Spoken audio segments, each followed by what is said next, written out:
அடுத்த நாளே இந்த வீட்ல ஏதோ அமானுஷ்யமா இருக்கு, நம்ம வீடு காலி பண்ணலாம்னு சொல்லிட்டு வீடு பேக் பண்றாங்க. சடனா அந்த ஆளோட ஒய்ஃபுக்கு லேபர் பெயின் வந்துருது. உடனே ஹாஸ்பிட்டலுக்கு கொண்டு போறான். அப்போ அண்ணம்மா கால் பண்ணி சொல்றாங்க, நீ இந்த வீட்டை விட்டு போகணும் அப்படின்னு நினைச்சினா அந்த வீட்டுல இருக்கிற ஆன்மா உன் மொத்த குடும்பத்தையும் கொலை பண்ணிடும் அப்படின்னு சொல்றாங்க.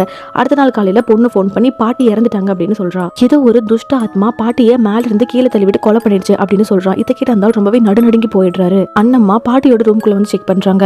குண்டான ஒரு பொம்பளை அண்ணம்மாவோட முன்னாடி வரா. வீட்டுக்கு வெளியில இருக்கிற ஒரு மரத்தை தொட்டு பாக்குறாங்க. 7 வருஷத்துக்கு முன்னாடி இதே வீட்டுல ஒரு குடும்பம் வாழ்ந்துட்டு இருந்துச்சு.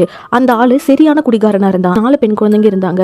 பையன் வேணும்னு சொல்லிட்டு தினம் அந்த பொண்ணை அடிச்சு துன்புறுத்தி வந்துட்டு இருந்திருக்கான். 5வது எனக்கு பையன் தான் வேணும், இல்லன்னா உன்னோட 4 பொண்ணுங்களையும் நான் உயிரோட வச்சு எரிச்சிருவேன் அப்படின்னு சொல்லி மிரட்டுறான். ஒரு நாள் மாமியார் ஒரு ஜோசியக்காரியை கூப்பிட்டு 5வது பிறக்க போறது பையனா இல்லையா அப்படின்னு சொல்லிட்டு செக் பண்ண சொல்றா.